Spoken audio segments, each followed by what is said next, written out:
لا الہ الا اللہ محمد رسول اللہ لا الہ الا اللہ محمد رسول اللہ.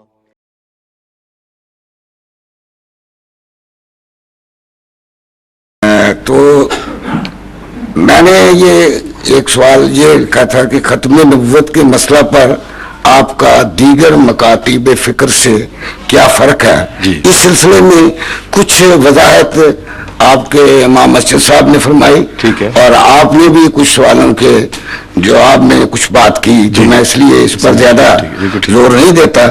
تو دوسرا جو میرا سوال سب زور دیں کہ وہ وجہ یہ ہے کہ بہت اہم مسئلہ ہے. جی اور مسلمان خواہ وہ اسلامی ملک میں رہ رہے ہوں یا غیر اسلامی ممالک میں یورپ میں یا کسی اور جگہ، وہ میرا یہ مشاہدہ ہے کہ وہ ان کی اکثریت، سب نہیں، ان کی اکثریت ہیپوکریسی کا شکار ہے.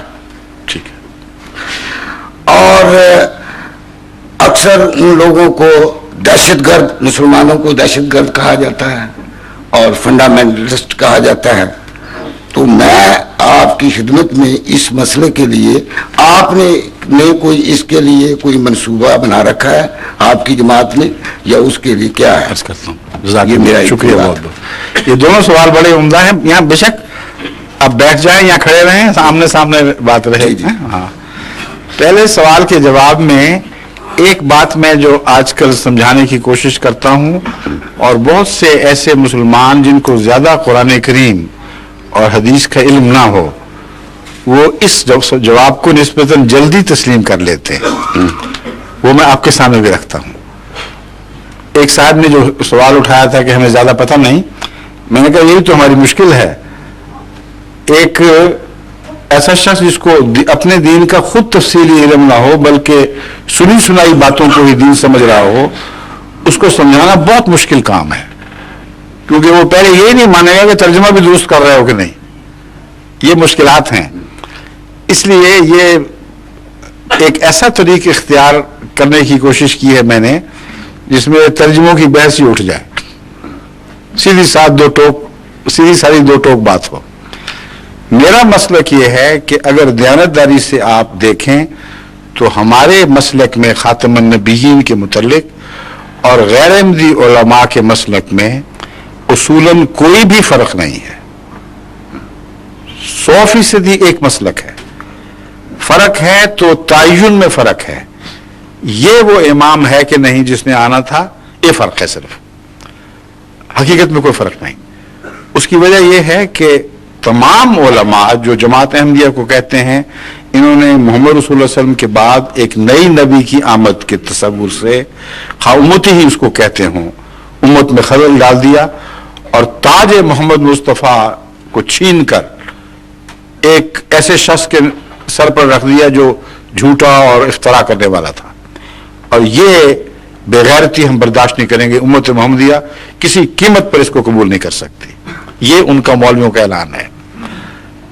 اور آپ نے جو بات کی کہ اکثریت منافق ہو چکی ہے، یہ ان پر بھی صادق آ رہی ہے، کیونکہ میں ابھی ثابت کرتا ہوں کہ خود ان کا یہ عقیدہ ہے کہ آن حضرت صلی اللہ علیہ وآلہ وسلم کے خاتم النبیین ہونے کے باوجود ایک آنے والا مسیح ایسا آئے گا جو نبی اللہ ہوگا، اور جو اس کی نبوت کا انکار کرے گا وہ دائرہ اسلام سے نکل جائے گا، اور اس کا نام ہے مسیح ابن مریم. یہ درست ہے یا غلط ہے؟ 100% درست. یہ تمام انبیاء جو خاتم النبیین کی یہ تشریح کر کے ہم پر الزام لگاتے ہیں، وہ متفق ہیں اس بات پر کہ خاتم النبیین کے باوجود اس معنی میں کہ اب کبھی کوئی نبی نہیں آئے گا، عیسیٰ علیہ السلام مستثنا ہیں، وہ ضرور دوبارہ آئیں گے اور تاج محمد مصطفیٰ سر پر رکھیں گے. یہ بھی مانتے ہیں. وجہ یہ ہے کہ پرانا عیسیٰ اگر دوبارہ آئے تو قرآن تو کہتا ہے رسول الی بنی اسرائیل، یہ اسرائیل کا رسول ہے. امت محمدیہ پہ کیسے بادشاہی کرے گا؟ جب تک محمد رسول اللہ کا تاج نہ سر پہ رکھے اس کو اختیار ہی کوئی نہیں ہے امت محمدیہ کا سردار بننے کا. تو دو باتیں مان لی انہوں نے کہ نبوت ان معنوں میں بند نہیں ہے جن معنوں میں ہم کہتے ہیں. ہمارا کہنا اور ہے، ہمارا عقیدہ اور ہے. ہمارا عقیدہ یہ ہے کہ نبوت ان معنوں میں جاری ہے کہ نبوت کی ضرورت رسول اللہ علیہ وسلم کے وصال کے بعد بھی ضرور پڑنی ہے. ضرورت نبوت نہ ہو تو مسیح کیوں آئے گا اور نبی کے طور پر کیوں آئے گا؟ کیا انسان اگر بے ضرورت بات کرے اس کو تو آپ بے وقوف اور احمق کہہ دیتے ہیں، کیا خدا کی طرف بھی یہ منسوب کر سکتے ہیں کہ ایک بے ضرورت کام کرے؟ ایک طرف نبوت کی ضرورت بند کر دی اور دوسری طرف نبی بلا لیا، وہ بھی پرانا رکھا ہوا، 2000 سال سے اس کو سنبھال کے رکھا ہوا ہے. کہیں کیوں رکھا اگر ضرورت نہیں تھی؟ تو ضرورت بھی مان گئے اور نبی کا آنا بھی مان گئے. ایک صرف عذر پیش کرتے ہیں جو اختلاف ہے، وہ صرف اتنا کہ پرانا آئے گا یا نیا آئے گا؟ آئے گا تو ضرور. وہ کہتے ہیں نیا نہیں آ سکتا، اس سے ختم نبوت ٹوٹے گی. اور اسی مسئلے کا حل تو اللہ نے کیا ہے کہ نیا آنا بند کر کے اللہ کو یاد آیا کہ ضرورت تو پڑ جانی ہے، میں بند کر بیٹھا ہوں، تو کیا کریں؟ تو اللہ نے پہلے سے سوچ رکھا تھا کہ پرانے مسیح کو زندہ رکھ لوں گا، جب ضرورت پڑے گی تو اس کو لے آؤں گا. حکومت دیکھو ختم نبوت نہیں ٹوٹی، وہ دوسری طرف سے آ گیا ہے، پہلے کو دوبارہ بلا لیا. یہ عقیدہ ہے، بین ہی یہی عقیدہ ہے جو آپ کی نمائندگی میں، آپ معصوموں کی نمائندگی میں جن کو پتہ ہی نہیں کہ کیا ہو رہی ہے بات، مولوی کہتے ہیں یہ درست اسلامی عقیدہ ہے. ہم کہتے ہیں یہ غلط ہے. اصل بات یہ ہے ختم نبوت جن معنوں میں تم مانتے ہو تب ثابت ہو سکتی ہے کہ نبوت کی ضرورت بند ہو جائے. اگر نبوت کی ضرورت بند ہو جائے تو پھر نہ پرانے نبی کی ضرورت ہے نہ نئے نبی کی ضرورت ہے. اگر بند نہیں ہوئی، ضرورت بند نہیں ہوئی، تو بند کرنے والا ظالم ہو جائے گا. دنیا کو محتاجی ہے اور کسی نے بند کر دی ہے. پیاسوں کے لیے پانی بند کرنا تو بڑا ظلم ہے. ہاں یہ کہہ دیا جائے کہ پیاس دنیا سے اٹھ گئی پھر پانی بند ہو، جائز بات ہے. مگر نبوت کی، نبی کے آنے کے دونوں برابر قائل ہیں، کوئی فرق نہیں. اب فرق ہے تو کس طرح کا نبی آئے گا، یہ بحث ہے صرف.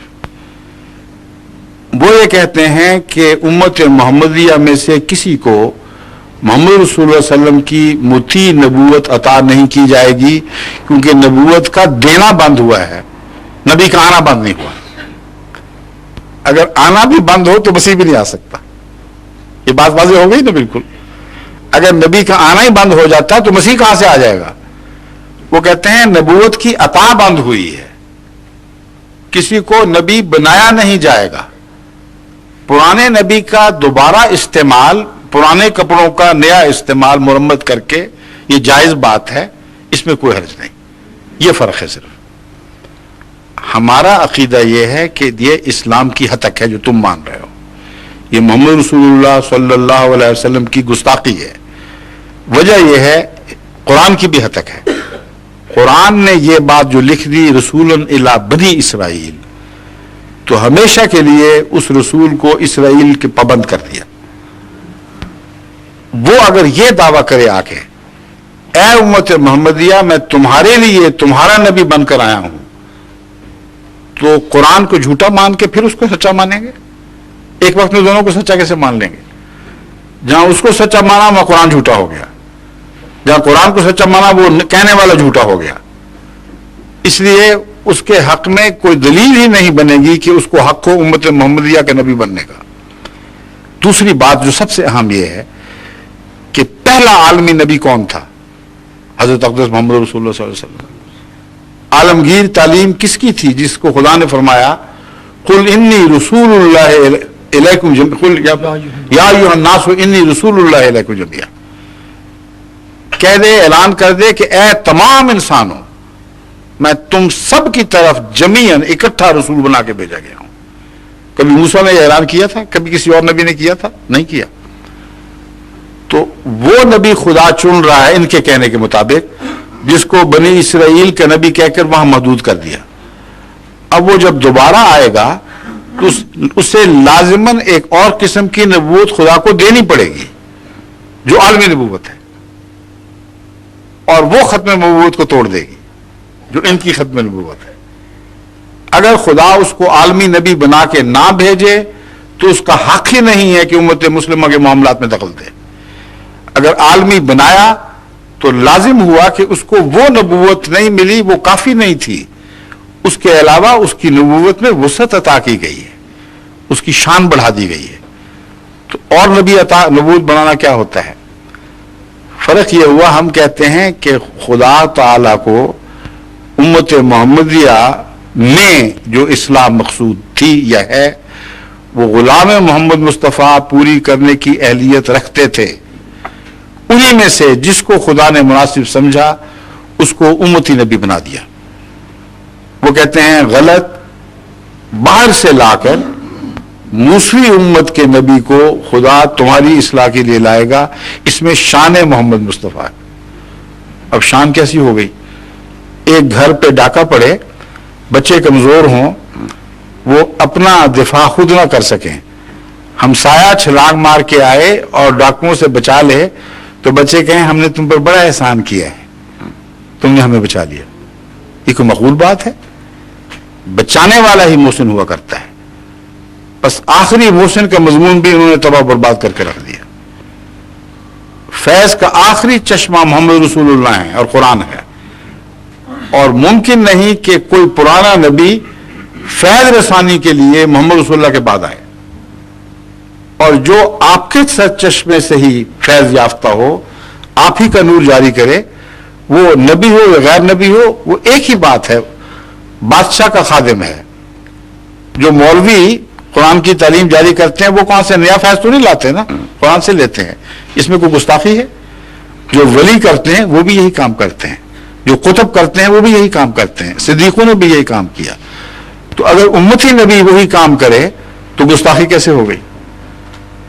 اس نے تاج نہیں چھینا, مسیح اگر آئے گا تو وہ تاج چھینے گا. دوسری بات یہ میں عرض کرتا ہوں کہ مہدی کے متعلق وہ کہتے ہیں مہدی تو ہم مان سکتے ہیں, بعض کہتے ہیں مہدی تک تو ٹھیک بات تھی اگرچہ اس پہ بھی شک ہے, مگر نبی اللہ کیسے ہو گیا؟ چنانچہ ایک فرقہ ہمارا ہی, یہ ایک احمدیت کا فرقہ لاہوری فرقے کے نام سے آج بھی جاری ہے, جو کہتے ہیں کہ امام مہدی تک ہم جائیں گے, آگے نہیں بڑھیں گے. مسیح مان لیں گے نبی کے بغیر, امام مہدی مان لیں گے نبی کے بغیر. اول تو جب مسیح مانا اور نبی نہ مانا تو رسول اللہ صلی اللہ علیہ وسلم کے اس فرمان سے باہر نکل گئے کہ آنے والا مسیح نبی اللہ ہوگا. رسول اللہ صلی اللہ علیہ وسلم کا بھی انکار ہو گیا. دوسری بات یہ ہے کہ مہدی بغیر نبوت کے ہو ہی نہیں سکتا, عقل کے خلاف بات ہے. انہی علماء سے آپ خود یہ سوال کر کے دیکھ لیجئے, وہ آپ کو وہی جواب دیں گے جو میں ان کی طرف سے آپ کو اب دیتا ہوں. آپ ان سے پوچھیں کہ جناب مرزا صاحب تو جھوٹے ہو گئے, کوئی امام مہدی آئے گا کہ نہیں آئے گا؟ انتظار میں عمریں گزر گئی, نسلیں تباہ ہو گئیں, آئے گا کہ نہیں آئے گا؟ کیا جواب دیں گے؟ نہیں آئے گا. میں بھی منتظر کا قائل ہوں. ہاں بالکل, جعفریہ سے تعلق ہے. میں سمجھ رہا ہوں آپ کا جس فرقے سے بھی تعلق ہو, اس بارے میں اتفاق ہے, امام مہدی ضرور آئے گا, درست ہے نا. لیکن آپ نے جو عیسیٰ علیہ السلام کے بتایا وہ سنیوں کا اعتقاد ہے, ہمارا یہ اعتقاد نہیں ہے. نہیں, میں آپ کو بتاؤں گا, آپ کا بھی ہے. نہیں, میں آپ کو بتا دوں گا, ابھی ثابت کر دیتا ہوں. میرا ذاتی طور پر ذاتی نہیں, آپ کا ہو یا نہ ہو, شیعوں کا اعتقاد ہے. اس لیے کہ وہ مانتے ہیں کہ پہلے امام مہدی ظاہر ہوگا, پھر مسیح آسمان سے اترے گا, اور اس میں تمام ائمہ کی گواہی موجود ہے.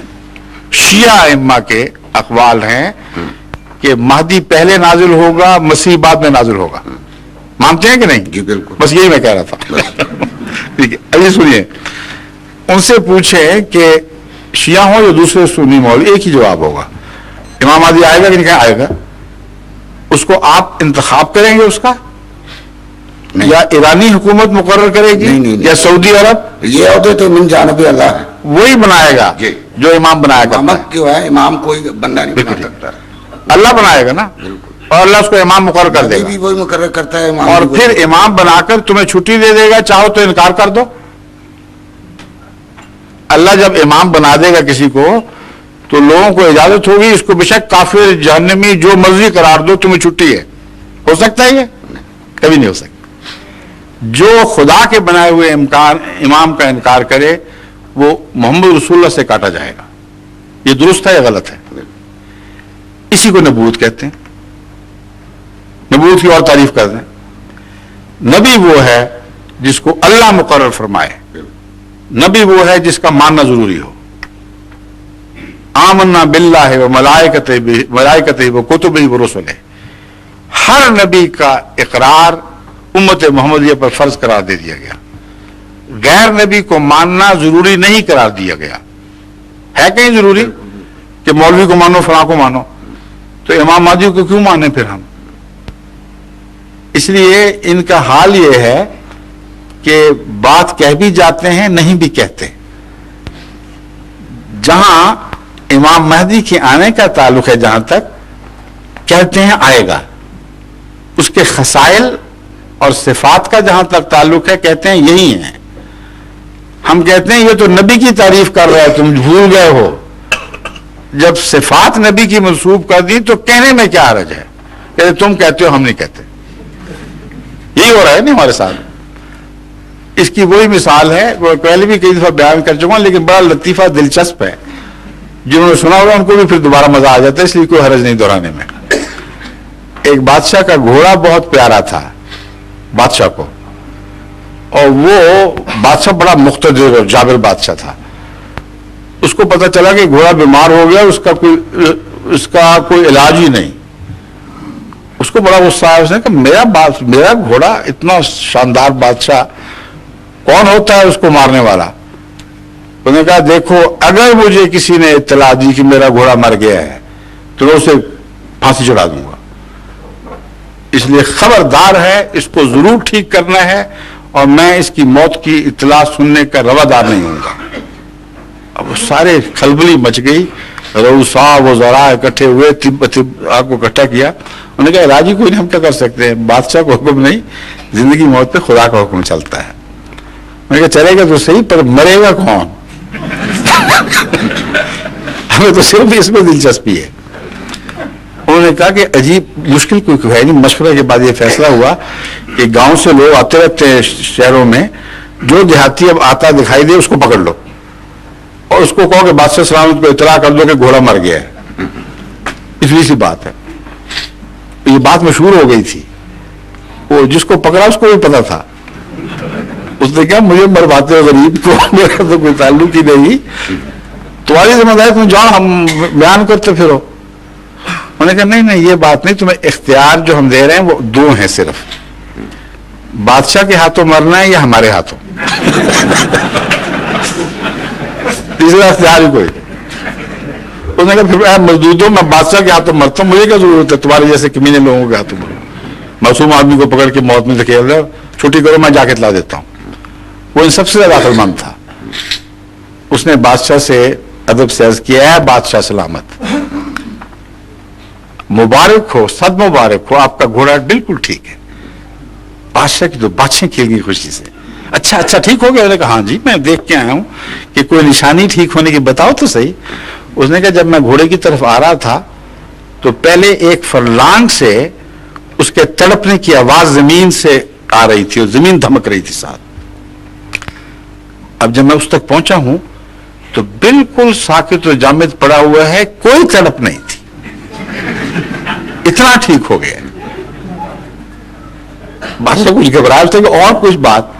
اور بات یہ کہ جب میں قریب پہنچا تھا تو اس کے سانس کی ایسی آواز آ رہی جیسے آرا چل رہا ہو, اور جب میں قریب آیا ہوں تو بالکل بند, کوئی آواز نہیں آئی. پھر ایک اور بات کہ دل اتنا زور سے دھڑک رہا تھا جیسے اس کی چھاتی سے نہیں بلکہ پہاڑوں سے ٹکرا رہا ہو. اور پھر میں نے قریب ہو کے کان لگا کے دیکھا, بالکل بادشاہ سلامت, ذرا آواز نہیں آئی, آرام سے پڑا ہوا ہے. اس پر بادشاہ کا صبر ٹوٹا. اس نے کہا بدبخت, یہ کیوں نہیں کہتے کہ مر گیا؟ حضور فرما رہے ہیں، میں نہیں فرما سکتا. یہ حضور کہتے ہیں، آپ کو زیب دیتے. بات ختم ہو گئی.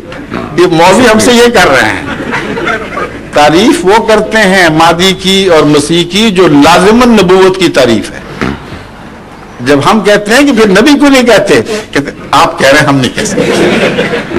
یہ تو انصاف نہیں ہے، جائز بات نہیں ہے.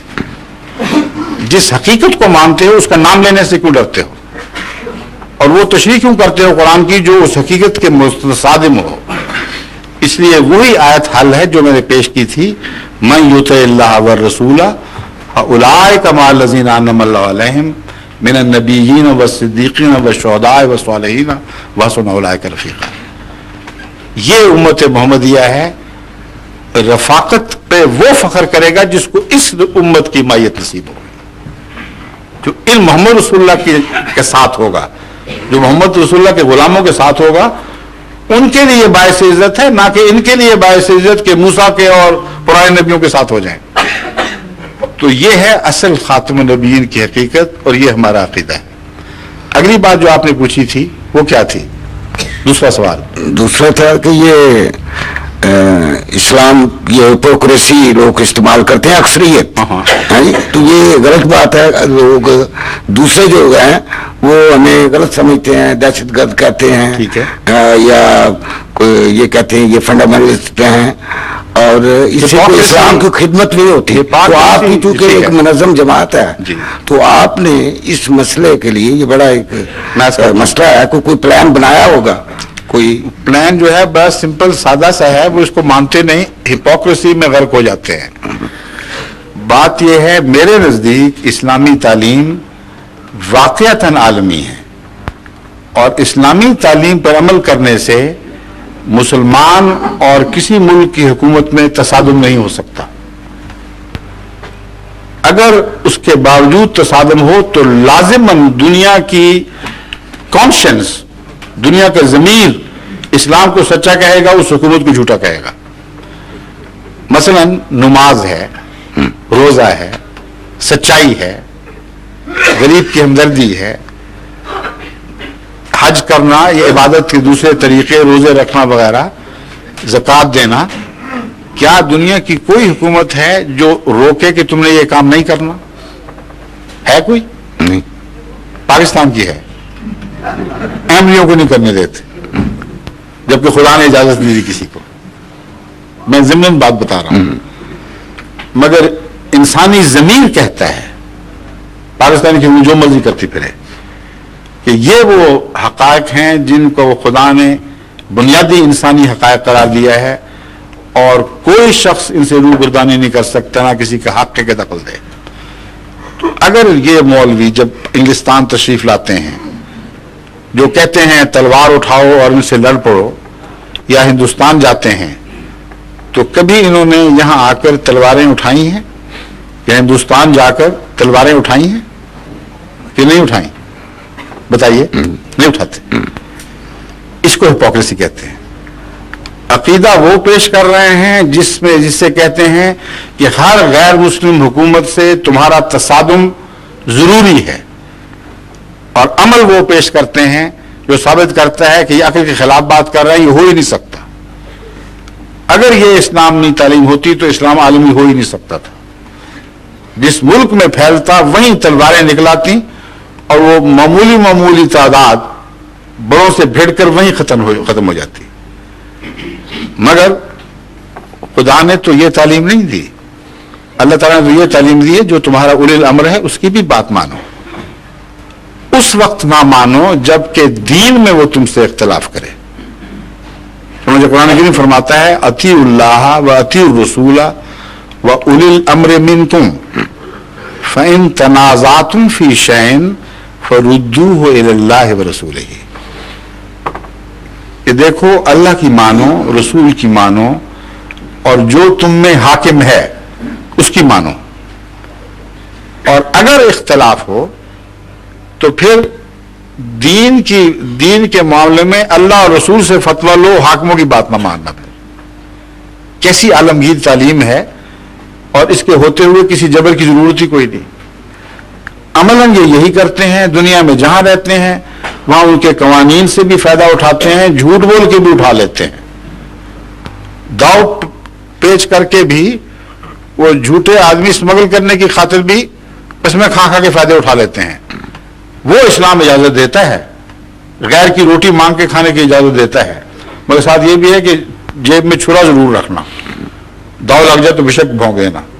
وہ اسلام اجازت دیتا ہے کہ غیر مسلم کو قتل کر دو۔ ان کا عقیدہ منافقانہ ہو گیا ہے، میں یہ سمجھانا چاہتا ہوں۔ اس لیے منافقت کا حل اس وقت تک نہیں ہو سکتا جب کہ عقیدے کی منافقت دور نہ کی جائے اور دوگلا پن عقائد سے نہ دور کیا جائے۔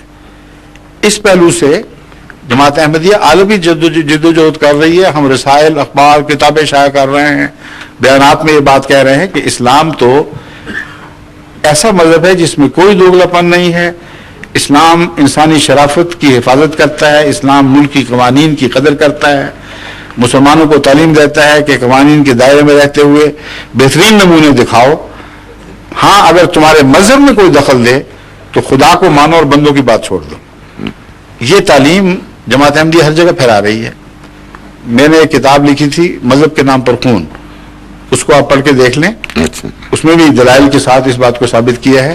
تو ہم تو جبر کے قائل ہی نہیں ہیں، ہم زبردستی اصلاح کیسے کر سکتے ہیں؟ ہاں دلائل کے ذریعے قرآن حدیث کے حوالوں سے شرافت کے نام پر اپیلیں کر کر کے ہم رائے عامہ کو تبدیل کرنے کی ضرور کوشش کر رہے ہیں۔ شکریہ شکریہ۔ شکریہ۔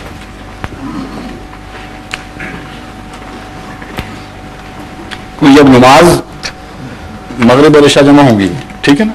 کتنی دیر تک تیار ہو جاؤ گے تم لوگ؟ 10 منٹ؟ اتنی وضو کی جگہ ہیں، یا ہو سکتا ہے سب کا وضو نہ ہو تو اتنی ہے کہ 10 منٹ یا 15 منٹ میں تیار ہو جائیں گے؟ 15 کر لیتے ہیں۔ اچھا، السلام علیکم، خدا حافظ، شکریہ بہت بہت۔